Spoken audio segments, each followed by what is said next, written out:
You know, you could have gone out here tonight for Halloween and been scared by all the ghosts and goblins and skeletons and whatever the hell people were dressed up as here tonight. You could have gone out and gotten your damn candy, but there was no way in hell that was the scariest thing you seen tonight, because if you were home by 8 o'clock and you caught Smackdown Live here tonight, holy shit, you were going to be frightened by how awful this show was here tonight. Look at that.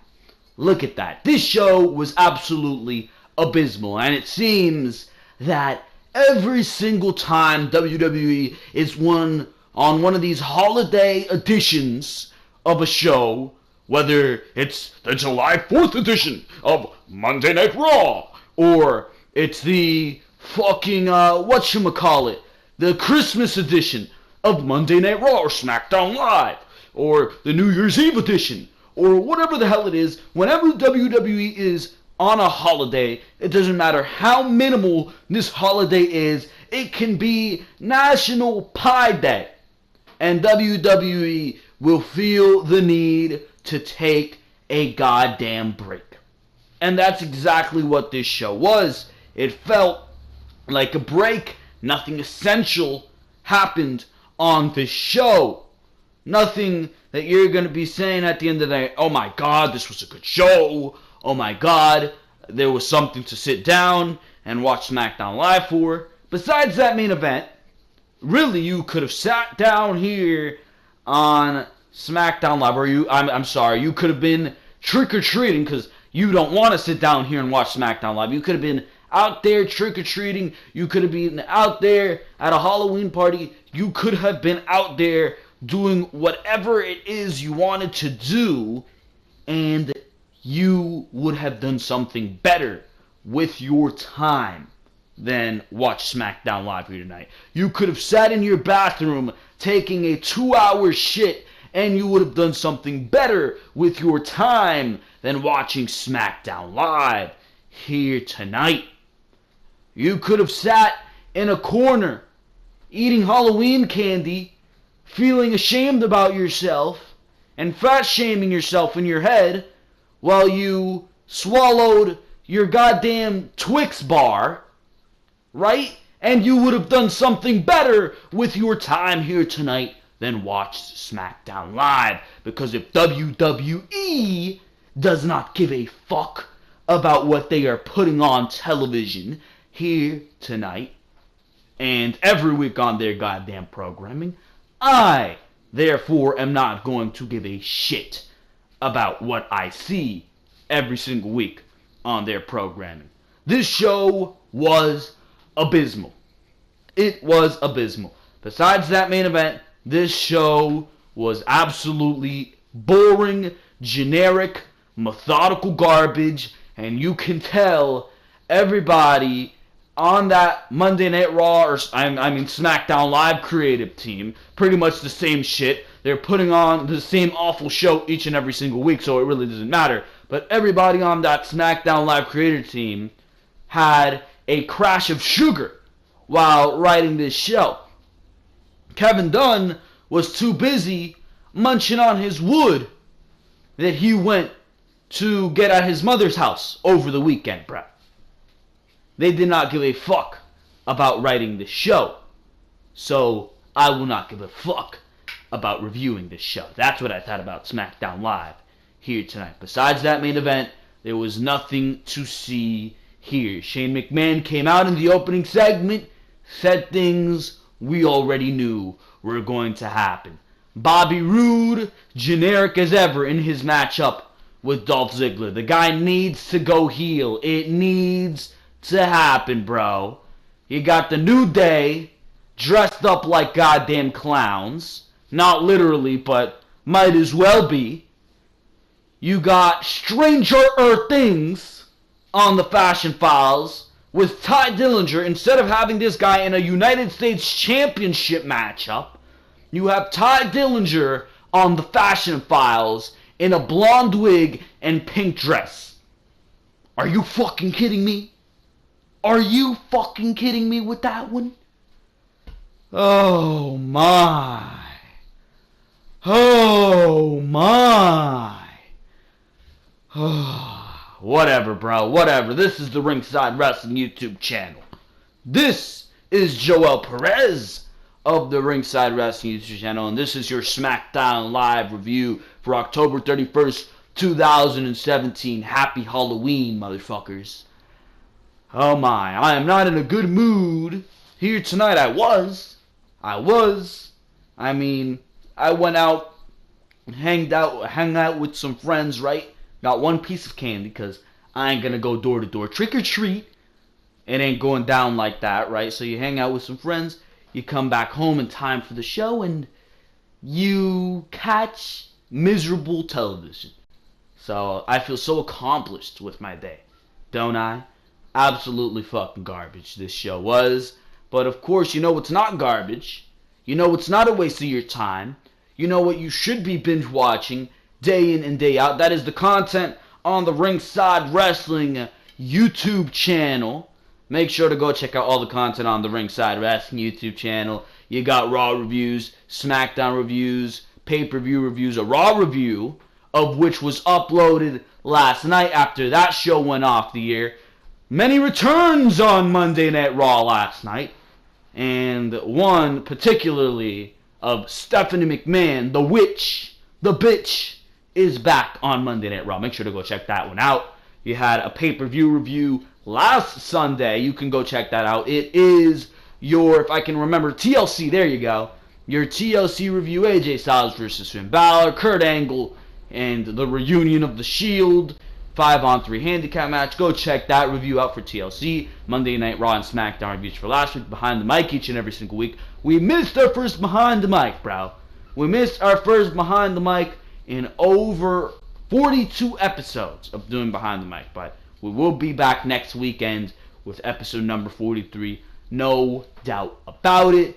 But on top of that, you had your releases that happened this week, and that was the big news on Sunday. We did upload a video on that on Sunday, particularly on Emma and her release, and then we do talk further on Darren Young and Summer Rae last night during your Monday Night Raw review. More reason to go check those two videos out. And if you haven't checked both those videos out, and if you haven't checked out the other content on the Ringside Wrestling channel, there's one amazing way you can keep up to date and not miss any content, and that is by subscribing to the Ringside Wrestling YouTube channel. If you have not subscribed yet, I honestly do not know what you are waiting for. Make sure to hit that subscribe button. Make sure to comment what you thought of SmackDown Live here tonight. And of course, make sure to like this video if you enjoy what you are hearing here, because for now, we're going to go straight into this SmackDown Live review, and we're starting off with the beginning of this show here tonight. My God. We started off with Shane McMahon. And Shane McMahon, at least he was straight to the point. At least he got straight down to business. Shane McMahon started off the show wishing everyone a happy Halloween and talking about Survivor Series, the one time of year that Raw and SmackDown go head to head. Shane said that a lot of people are asking why SmackDown took Raw under siege, and Shane answered that question by saying that ever since Raw went on the air 25 years ago, it has always been looked at as better than SmackDown. So what could they do to change that? After Raw got double the draft picks that SmackDown got, well, they got Daniel Bryan on board, and they went live every Tuesday night and started having fun creating the Land of Opportunity. Yeah, Land of Opportunity, my ass. Anyways, they created the Land of Opportunity, started having fun on SmackDown Live. Yeah, Jinder Mahal as your WWE Champion is real fun to me. But that wasn't enough to them, so what could they do but take Raw under siege? To top that off, when Daniel Bryan went to Raw last night to explain their point of view, he got locked in a room and chokeslammed by his former tag team partner, Kane. He asked where Shane or Stephanie, or where Kurt Angle or Stephanie were when that happened. They were nowhere to be found. And there will be hell to pay for that, you can guarantee that. He told Angle to bring his gold medal at Survivor Series, Braun Strowman and his 3 superstars, and he will bring Randy Orton, his 3 guys, and as of now, he's declaring himself captain of the SmackDown Live Survivor Series team. He will be joining his roster in Combat. He then said, let's get down to action, and that brought out Bobby Roode, and we started off the show with action. So they were starting off this show, quick draws, quick fire, snap of a finger, and I like that. I like that. And then we went into this 2 out of 3 falls match, and I said, I don't like that, because Bobby Roode looked like garbage in this matchup. There was a lot of things done wrong in this matchup. Makes me question why they even booked a 2 out of 3 falls match to begin with, bro. Bobby Roode took the first fall in this matchup clean in like 5 minutes after taking a super kick. The second fall, I kid you not, happened during the goddamn commercial break. So not only are you going to pin Bobby Roode clean, go straight to commercial break, but when he gets his comeuppance right afterwards, you're not even going to show it on television. You're going to show it in a replay? Are you fucking kidding me with that one? Bobby Roode, to get this fall during the commercial break, rolled up Ziggler after he got slingshotted straight into the post. The match, when we got back on from the commercial break, got a lot better. It did get a lot better than what we seen before that goddamn commercial break. And it was competitive, it was cool, but it was short. It was short. You had Bobby Roode, who rolled up Ziggler after he got slingshotted straight into the post for the fall. Then the match went back on the air, and this was a lot better with Ziggler hitting the zigzag for a close near fall. In the end, a series of roll-ups with the tights lead to the glorious DDT for the win. And Roode was interviewed after the match. Absolutely overly scripted garbage on SmackDown Live and Monday Night Raw for that matter.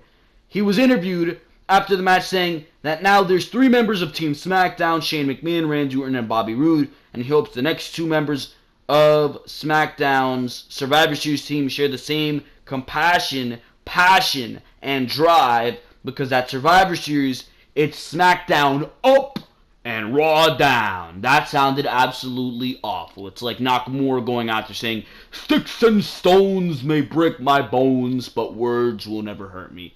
Absolutely disgusting. I mean, really? Really? And as I'm watching here, my own gameplay, why does Kevin Owens walk over his face in WWE 2K18? And that is the face of America, Kevin Owens. Kevin Owens would always walk around his face. No attention to detail, 2K. Go fuck yourselves, as I'm watching the gameplay right now as I speak. But besides that, that was what we seen in this Bobby Roode versus Dolph Ziggler match. Okay, it was a good matchup in ring-wise. Logic-wise, it was despicable. Don't know why Bobby Roode was taking a pin again against Dolph Ziggler, who is worth nothing on your roster. I mean, it makes no goddamn sense to me.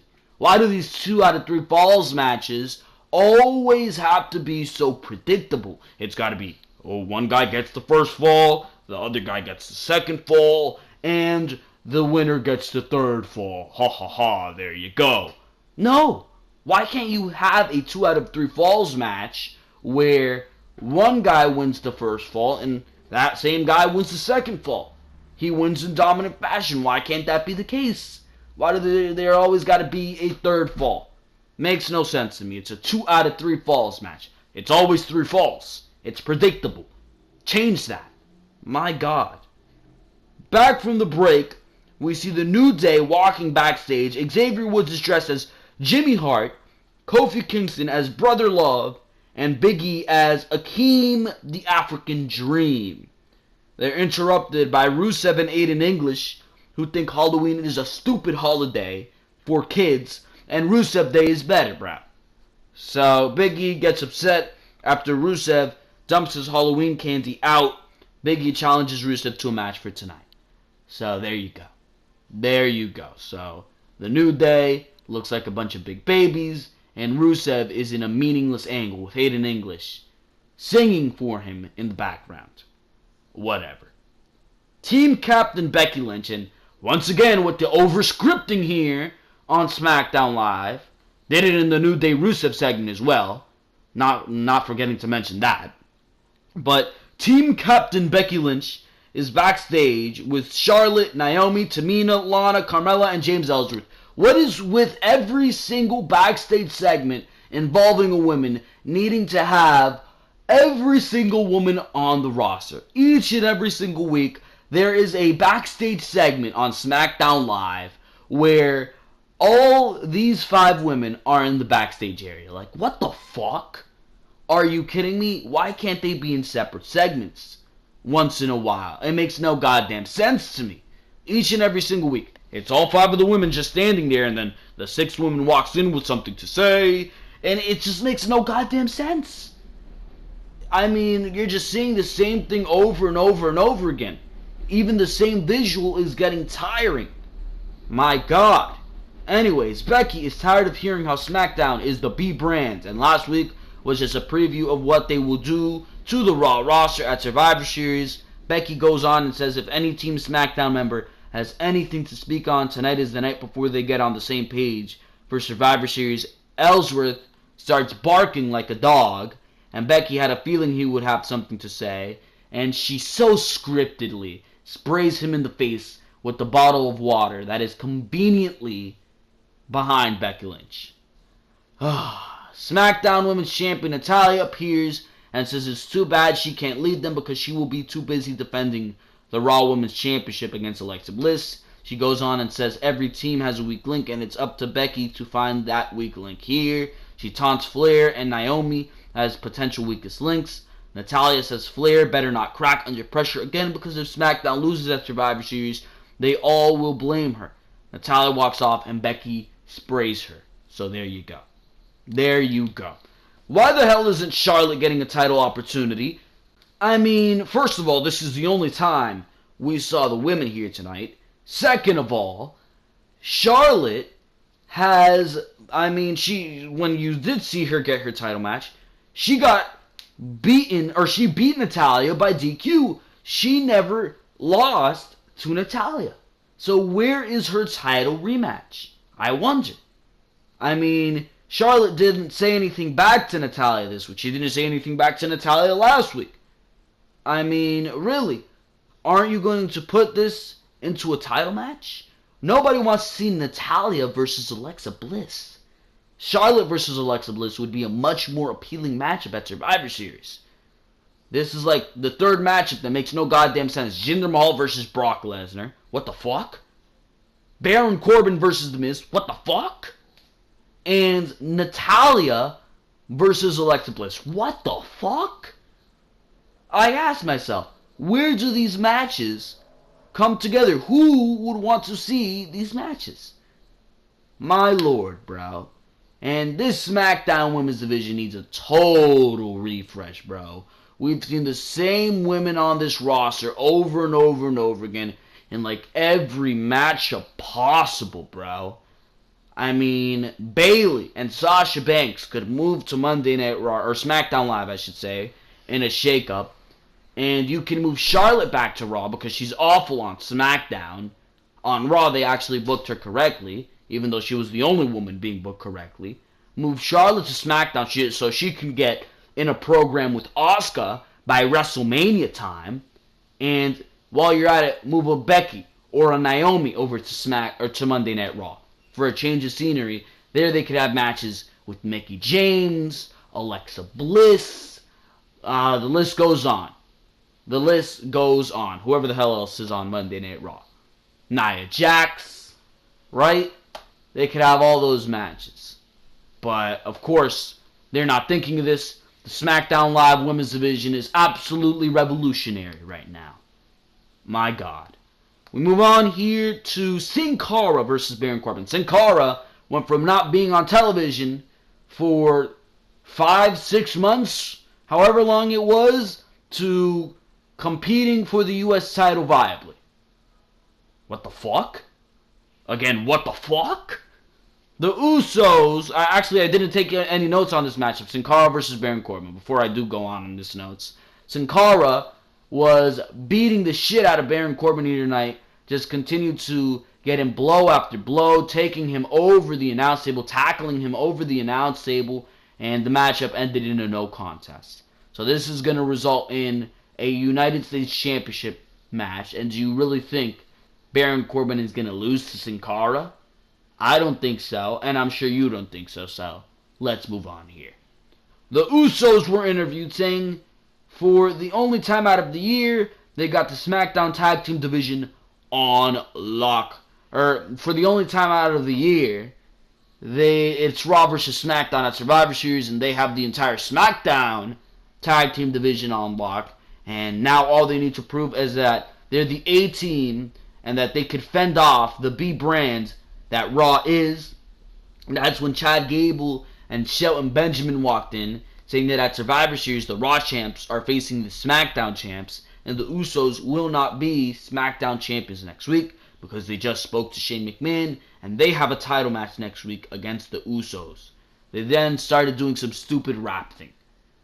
Chad Gable was rapping, making fun of the Usos on SmackDown Live. My God. This was absolutely awful. Absolutely cringeworthy. Speaking of cringe, the Cringe Brothers introduced Jinder Mahal. He cut some goddamn promo. They actually introduced him as the reigning, defending, undisputed WWE champion. Some shit like that. They introduced Jinder Mahal like that did the Singh brothers. It was Samir Singh versus AJ Styles. AJ Styles destroyed Samir Singh. Styles clashed right away. This match went like a minute, right? And after the matchup, Jinder Mahal actually attacked AJ Styles successfully. It was absolutely disgraceful. My God, this was absolutely awful. Jinder Mahal started attacking him, threw him into the post. Sunil Singh started stomping on AJ Styles, and Jinder Mahal hit the Colossus on AJ Styles. Not once, but twice. My God. Jinder Mahal is such a threat because he hit AJ Styles with the Colossus. He's going to beat Brock Lesnar at the Survivor Series. It's true. It's damn true. You gotta be kidding me, bro. You've got to be kidding me. Hopefully they do not do this AJ Styles versus Jinder Mahal matchup before Survivor Series. Hopefully this matchup does go on to happen after the Survivor Series, and hopefully AJ Styles can take the WWE Championship off of the awful champion, the modern day failure Raha, that is Jinder Mahal. So there you go. Kevin Owens was backstage with Sami Zayn, with Zayn flipping out that Shane appointed himself team captain of SmackDown, saying that last week Owens beat him using a low blow, or Orton beat him using a low blow, asking what type of man wins like that, with Owens saying that tonight we will beat Shinsuke Nakamura and lead Team SmackDown to victory, and then Shane will be forced to give them whatever they want. Yeah, pretty dreams Kevin Owens got right there. Rusev versus Big E. This match was a clusterfuck, lazy, Halloween disaster, and quite frankly, it shows the laziness and the illogical booking that is displayed on SmackDown Live on these holiday shows. My God. Rusev won after Aiden English stood on the announce table singing, and he was chased around by Kofi after he did a axe handle drop on Xavier Woods. He was chased around by Kofi until he went into a big ending inside the ring, which allowed Rusev to hit a big kick to the back of the head for the win. Who cares? Do you? No. Do I? No. Let's move on here. Aiden English walked into Shane McMahon's office asking if he is enjoying the holiday, with Shane saying he loves Halloween, but Aiden actually meaning Rusev Day. What is this garbage with Rusev Day, by the way? My God. Who cares about Rusev Day? It was 1 week on SmackDown Live. You're turning this into an entire gimmick? Gotta be kidding me, bro. Have Aiden English and Rusev be a tag team. Have them be a viable tag team in the SmackDown Live division. And replenish this SmackDown Live tag team division that harshly needs some replenishing. And you can bring in the Bludgeon Brothers, and you got a division. The New Day, Aiden English and Rusev, the Bludgeon Brothers, the Usos, the Fashion Police, and Benjamin and Gable. You got quite a tag division there, and if you wanted to use the Ascension, but, I mean, you're not going to use the Ascension, you got a tag team division.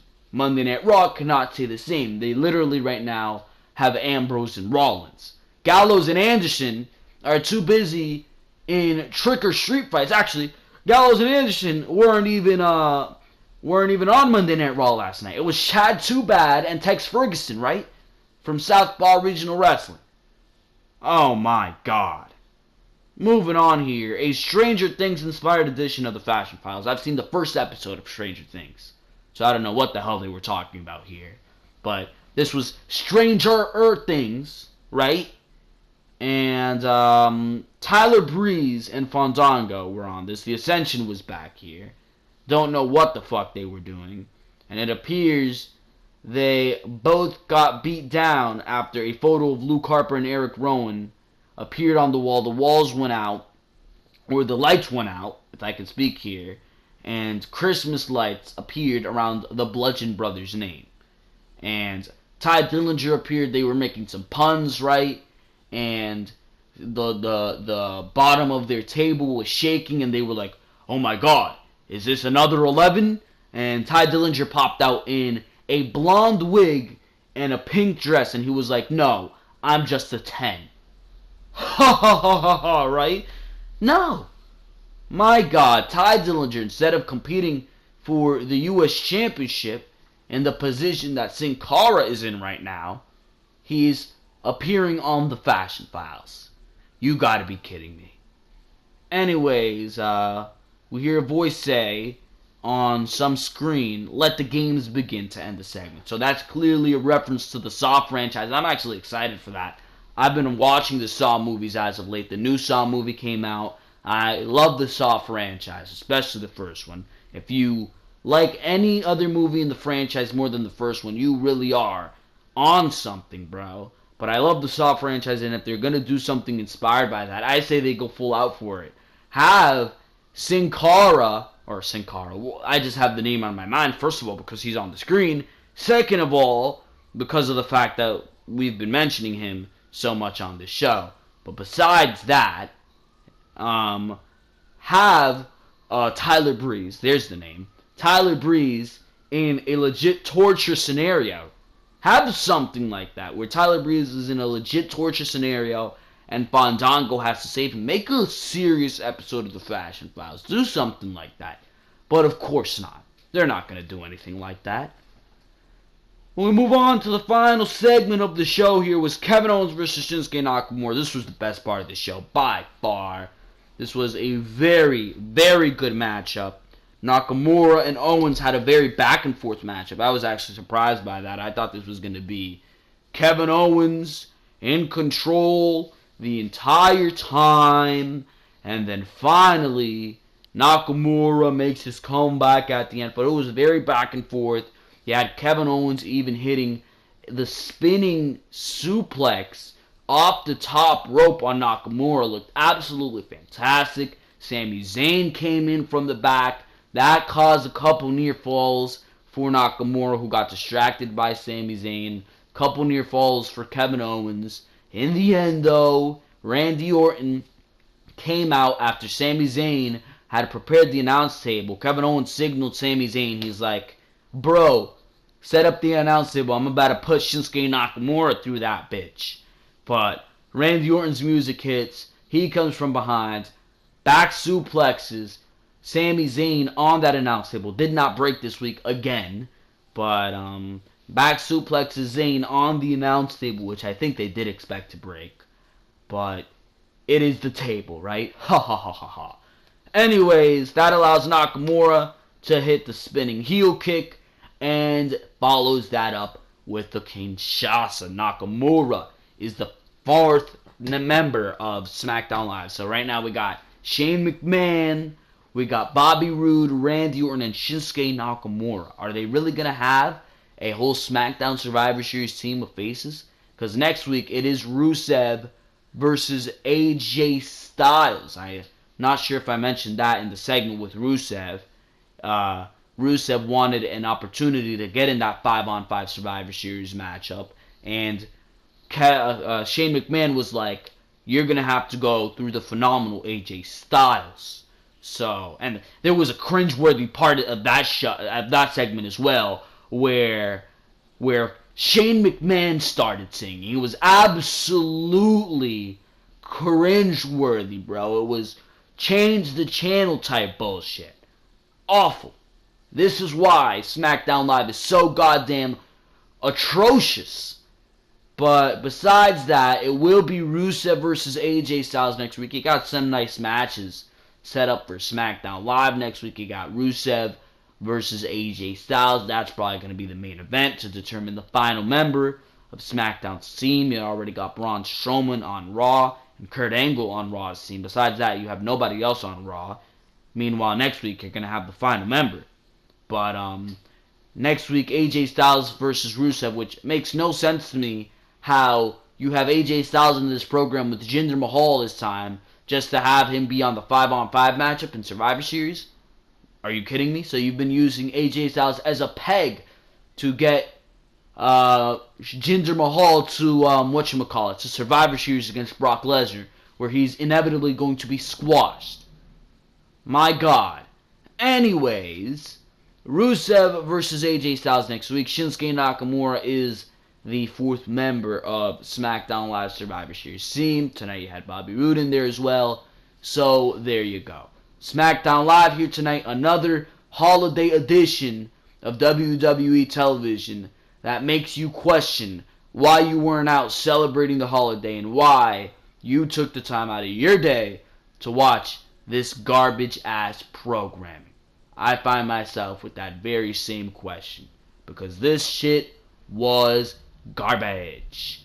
But for now, ladies and gentlemen, that is going to be your SmackDown Live review. I hope you enjoyed each and every single thing that you heard here. Halloween edition of SmackDown Live. Was the scariest thing anything you saw on Halloween here tonight? No, the scariest thing was how bad SmackDown Live was here tonight. It was so bad that it was frightening, bro. But besides that, ladies and gentlemen, that is your SmackDown Live Halloween edition review. For now, this is Joel Perez. Make sure to go check out all the other content on the Ringside Wrestling YouTube channel. Raw reviews, SmackDown reviews, pay-per-view reviews. Survivor Series is going to be reviewed. NXT TakeOver reviews. NXT TakeOver War Games is going to be reviewed. You got breaking news stories like what you saw on Sunday. Behind the mic each and every single Saturday. When, of course, we're able to get that up, which we weren't this past week. And, of course, so much other content on the Ringside Wrestling YouTube channel. For now, this has been Joel Perez. Make sure to subscribe to the Ringside Wrestling YouTube channel if you have not done so already. Do not know what you are waiting for. Make sure to hit that subscribe button. Make sure to smash that like button as well. Hit that like button in the face with the pumpkin since it is Halloween. And, of course, make sure to comment what you thought of SmackDown Live here tonight, because for now, this has been Joel Perez of Ringside Wrestling Entertainment, and for now, I am out of here. Thank you very, very much for watching this video. I will see you probably tomorrow for any news that breaks during NXT. I always like to do a video after NXT reporting some breaking news, so if any of that does go on the air tomorrow, if any news does break, you'll be seeing me here tomorrow night after NXT. So see y'all later.